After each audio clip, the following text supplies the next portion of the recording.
Emmanuel Christmas ഒരുക്കധ്യാനം 9-ാം ദിവസം, December 9.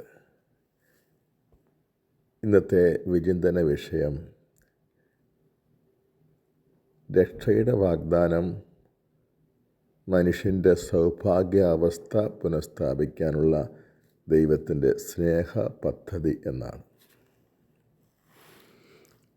ആദിമാതാപിതാക്കന്മാരുടെ ദൈവത്തോടുള്ള അകൽച്ച ദൈവത്തിലുളവാക്കിയ വേദന അവർണ്ണനീയമാണ്. കാരണം തൻ്റെ സൗഭാഗ്യത്തിൽ മനുഷ്യനെ ഭാഗവാക്കാക്കാനാണ് ദൈവം അവനെ സൃഷ്ടിച്ചത് തന്നെ. ദൈവം തന്നിൽ തന്നെ സൗഭാഗ്യവാനായതുകൊണ്ട് മനുഷ്യൻ്റെ ദൈവത്തിൽ നിന്നുള്ള വേർപെടൽ അവിടുത്തെ സൗഭാഗ്യത്തിൽ കുറവൊന്നും വരുത്തുകയില്ലെങ്കിലും താൻ അതിമാത്രം സ്നേഹിച്ച മനുഷ്യന് വന്ന് ഭവിച്ച ദുരിതങ്ങൾ അവിടുത്തെ തീർച്ചയായും വേദനിപ്പിച്ചു. അതിനാൽ ഉടൻ തന്നെ രക്ഷയുടെ വാഗ്ദാനം ദൈവം മാതാപിതാക്കന്മാർക്ക് നൽകുന്നതായി ഉൽപ്പത്തി പുസ്തകം 3-ാം അധ്യായം 15-16 വാക്യങ്ങൾ വായിക്കുന്നുണ്ട്. ദൈവമായ കർത്താവ് സർപ്പത്തോട് പറഞ്ഞു, നീയും സ്ത്രീയും തമ്മിലും നിൻ്റെ സന്തതിയും അവളുടെ സന്തതിയും തമ്മിലും ഞാൻ ശത്രുത ഉളവാക്കും. അവൻ, അതായത് സ്ത്രീയുടെ സന്തതി, നിൻ്റെ തല തകർക്കും.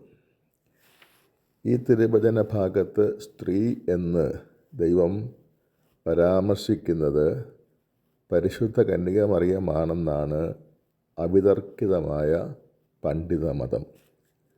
സ്ത്രീയുടെ സന്തതി, അവളിൽ നിന്ന് മനുഷ്യ അവതാരമെടുക്കുന്ന ഈശോ മിശിഹായും.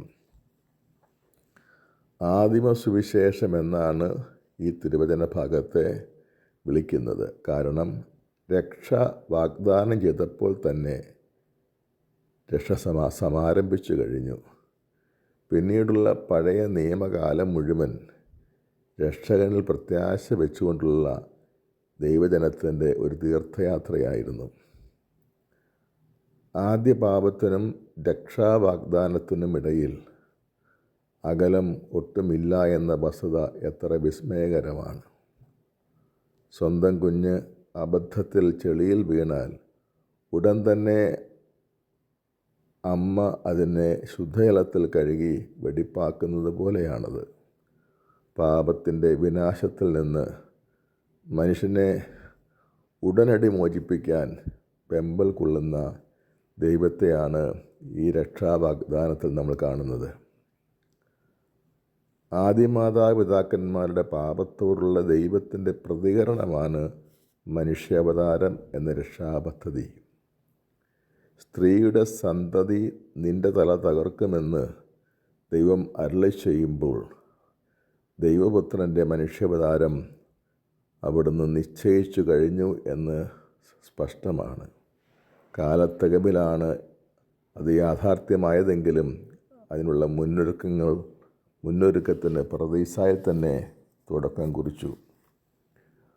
ധൂർത്തപുത്രൻ്റെ ഉപമ യേശു അരുളി ചെയ്തത് ദൈവത്തിൻ്റെ കാത്തിരിക്കുന്ന ഈ സ്നേഹം വെളിപ്പെടുത്താൻ വേണ്ടിയായിരുന്നു.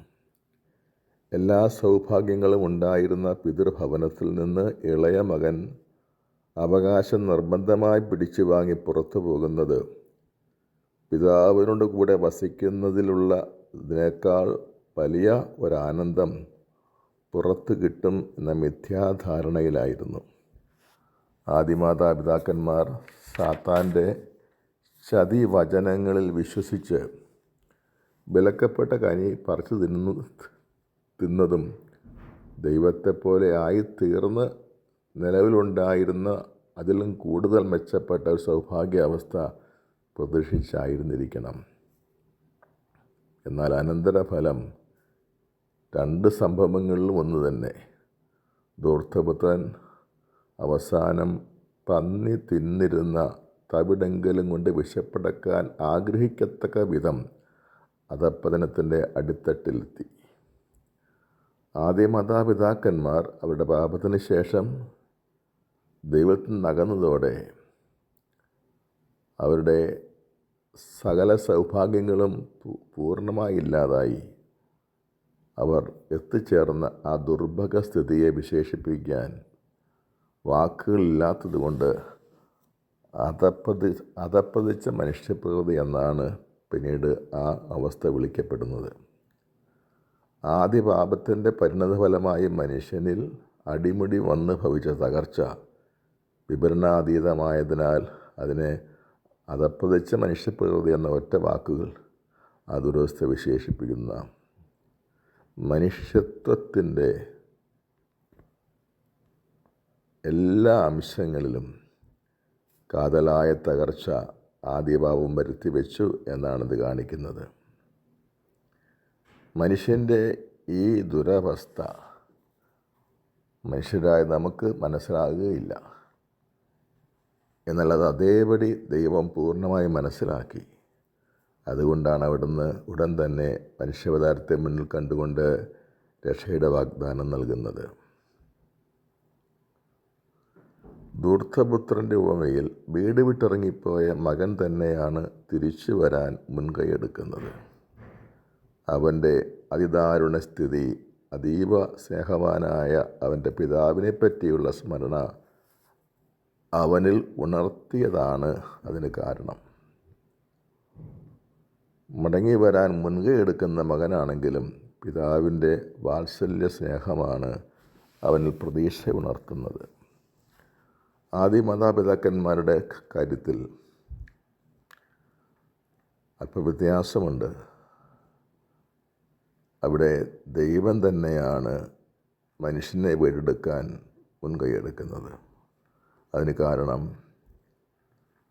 ദൈവത്തോട് മനുഷ്യൻ ചെയ്യുന്ന ദ്രോഹത്തിന് മതിയായ പരിഹാരം ചെയ്യാൻ മനുഷ്യനെ കൊണ്ടൊരിക്കലും ആവില്ല എന്നതാണ്. പർദീസായിൽ ദൈവം നൽകിയ രക്ഷയുടെ വാഗ്ദാനത്തെപ്പറ്റി ഈ 9-ാം ദിവസമായി ഇന്ന് വിചിന്തനം നടത്തുന്ന നാം അതിൻ്റെ പിന്നിലുള്ള ദൈവത്തിൻ്റെ രക്ഷാകര സ്നേഹത്തെപ്പറ്റി ഏറെ ധ്യാനിക്കേണ്ടിയിരിക്കുന്നു. ധൂർത്തപുത്രൻ വീട്ടിൽ നിന്നിറങ്ങിപ്പോയ നിമിഷം മുതൽ അവൻ്റെ പിതാവ് അനുഭവിച്ച ആന്തരികമായ വേദന എത്ര വലുതായിരിക്കണം.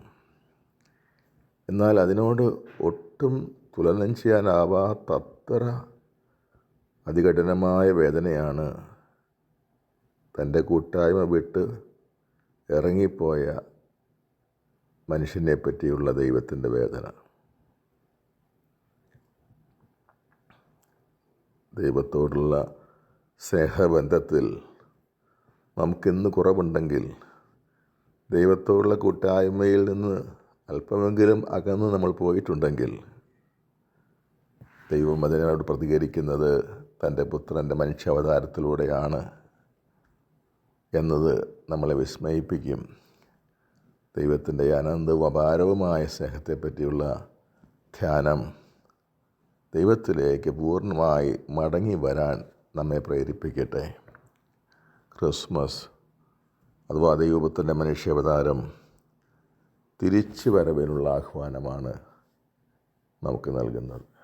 ആമേൻ. കർത്താവായ ദൈവമേ, ഞങ്ങളുടെ ജീവിതം അങ്ങയുടെ സൗഭാഗ്യത്തിൽ പങ്കുചേരാൻ ഉള്ളത് ആണ് എങ്കിലും ഞങ്ങൾ അങ്ങേ നൽകുന്ന സൗഭാഗ്യാവസ്ഥയിൽ നിന്ന് അകന്നു പോയിട്ടുണ്ട്. തിരിച്ചു വരുവാൻ ഞങ്ങളെ അനുഗ്രഹിക്കണമേ. അങ്ങയോട് ഞങ്ങൾ ഐക്യപ്പെടുമ്പോഴാണ് അവിടത്തേക്ക് യഥാർത്ഥമായ സന്തോഷമുണ്ടാകുന്നത്, അധികമായ സന്തോഷമുണ്ടാകുന്നതും ഞങ്ങൾ സന്തുഷ്ടരാകുന്നതും. അങ്ങയിൽ നകന്നു കഴിയുമ്പോൾ ഞങ്ങൾ ദുഃഖത്തിലും അധപ്പതനത്തിലുമാണ് എന്ന കാര്യം ഓർത്തുകൊണ്ട് അങ്ങയെ വിട്ടകലാതെ ജീവിക്കുവാൻ ഞങ്ങളെ സഹായിക്കണമേ. ആമേൻ.